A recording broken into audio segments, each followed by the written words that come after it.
What's up, guys? Welcome to Fat Loss for Life. This is going to be an introductory to the strategy and a little bit of the philosophy of what we're going to do here. Okay, so body weight and body fat are regulated by calories in versus calories out. It's all about energy balance. That is the whole theme of everything. Nothing exists that breaks that law. So if people are talking about the magic of hormones or this special diet or that special diet or cream that helps you get rid of fat, all of it's a lie. Everything is about energy balance, and that's calories in versus calories out. It's pretty simple. We all already know that. Everybody already knows that. It's not that easy, though, to apply because how the variables are influenced can be pretty complicated, and there are a lot of variables at play. So the in and the out are not independent of each other. They're dependent and they influence each other. When you impact one or change one, you will end up changing the other.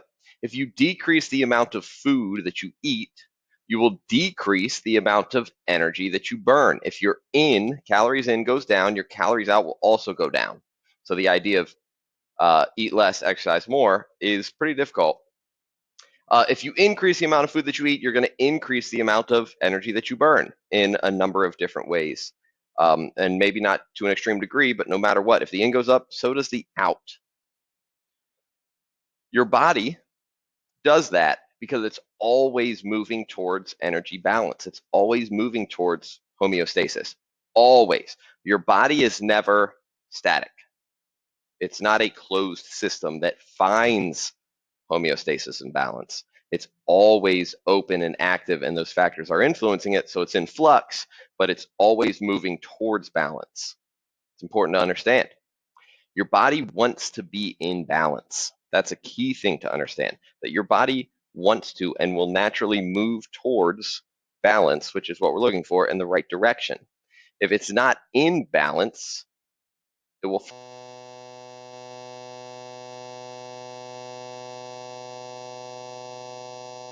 or losing weight too quickly, that's a sign that something is wrong. And your body's going to read that as a sign that something is wrong.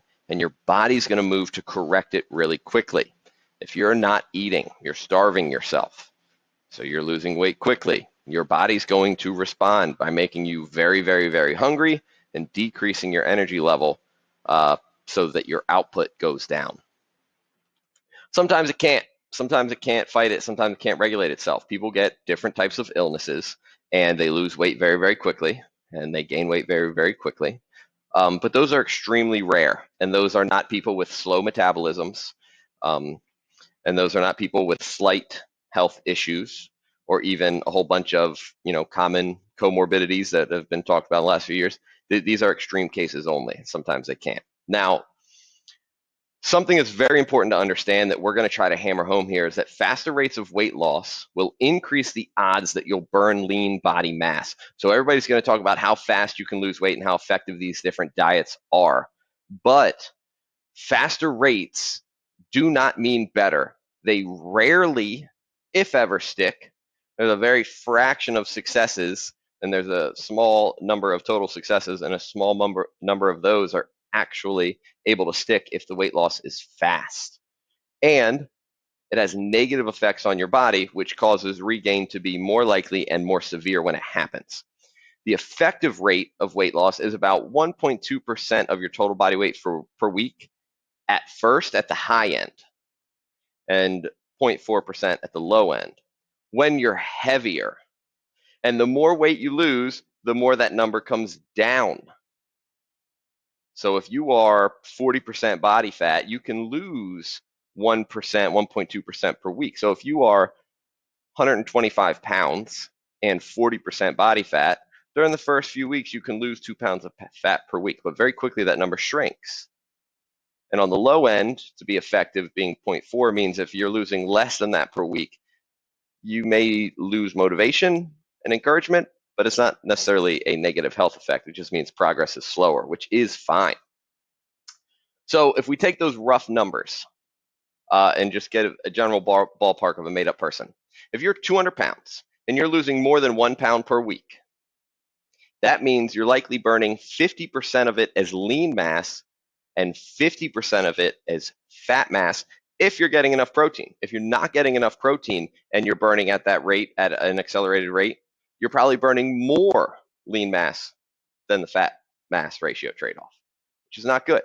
So let's say a 200-pound person loses 50 pounds, goes from 200 to 150, and they're about 1.5 to 2 pounds per week. That likely means of that 50-pound weight loss, 20 to 25 pounds of it was fat, 25 to 30 pounds of it was lean mass, which is bone, organ, tissue, muscle.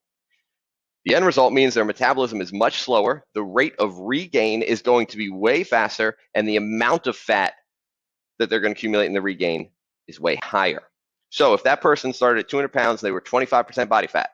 They ended up at 150 pounds, but because of the fat mass and the lean mass coming off at the same time, they only ended at 20% body fat, which is not what they wanted aesthetically and the way they wanted to feel from a 50-pound weight loss. They were probably expecting to look and see and feel way different.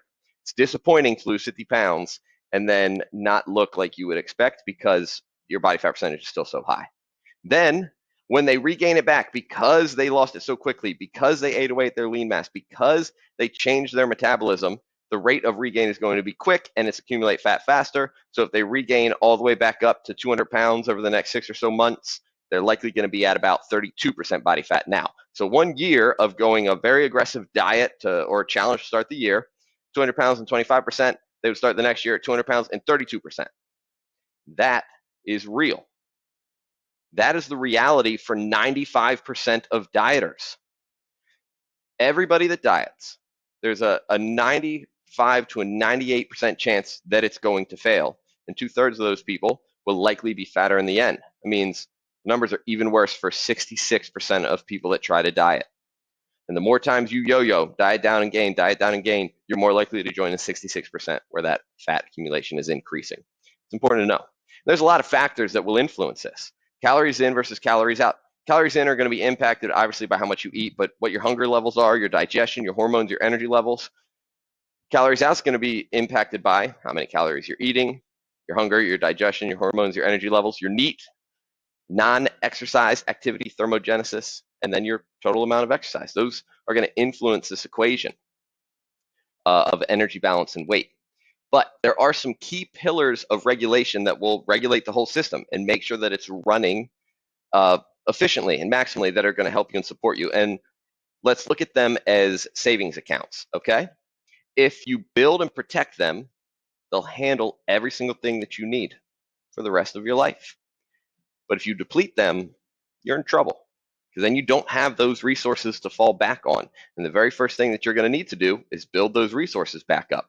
Same is true with your body. So as a quick example of how these things can have an impact and regulate your system, obesity resistance, meaning people that don't gain weight or have lost weight and prevent themselves from gaining it back, across the majority of studies comes down to the biggest impact being NEAT, non-exercise activity thermogenesis.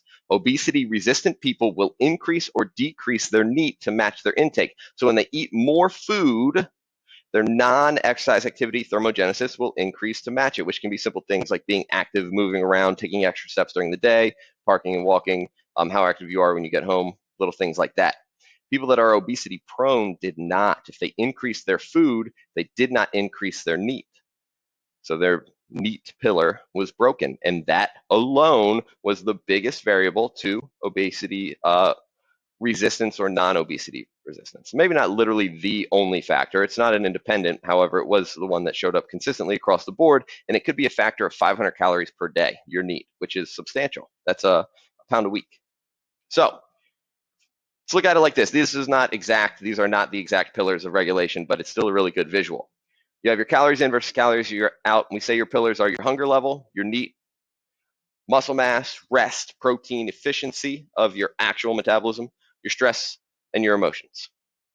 And that can also be your perspective. So as your calories in increases, this is how these systems will balance or adjust or respond to try to bring you back to energy balance and homeostasis. As your food intake goes up, your hunger level is going to come down so that you'll stop eating more food. Your NEAT will increase to expend that energy. you may build more muscle mass from those calories coming in, use it to some sort of good. Your energy levels will probably go up. Your protein intake, as a result, would probably go up, and your muscle protein synthesis would likely increase. The efficiency of your system would get better. You're probably less stressed because you're satiated. And then you probably have more balanced emotions because you're not hungry. So those will all impact it so that you stop, consuming more food. If you increase your calories out for whatever particular reason, your hunger is going to go up because you're expending more energy. You need more energy. If your calorie expenditure goes up, you're going to need more rest. Your need for protein is going to increase. And depending on why the expenditure is going up, your stress and your emotional response may be thrown off, and they may increase for whatever reason, just as how one impacts a bunch of different pillars. Now, here's an example of what happens when somebody increases their exercise by a lot and decreases their food intake by a lot. So this is a big change in the energy in versus energy out. So if you eat a lot less and you exercise a lot more, your hunger level is going to shoot up no matter what. Your NEAT, non-exercise activity thermogenesis, is going to decrease because there's a huge gap in the system between energy in and energy out. So your system's going to try to decrease the energy out and increase the energy in from the hunger and the NEAT. You're at risk now, as I put this little thing here, of losing muscle mass. Your need for rest is going to continue to increase because you're going to have such a gap in your energy. That deficit is going to make you tired, and your body's going to want to rest to recover. Your protein need is going to continue to increase as that gap is there to protect your body, to protect your immune system, protect your bones, your muscles, your joints. The efficiency of your system is going to increase. We're not going to get too deep into why that is a pretty big factor.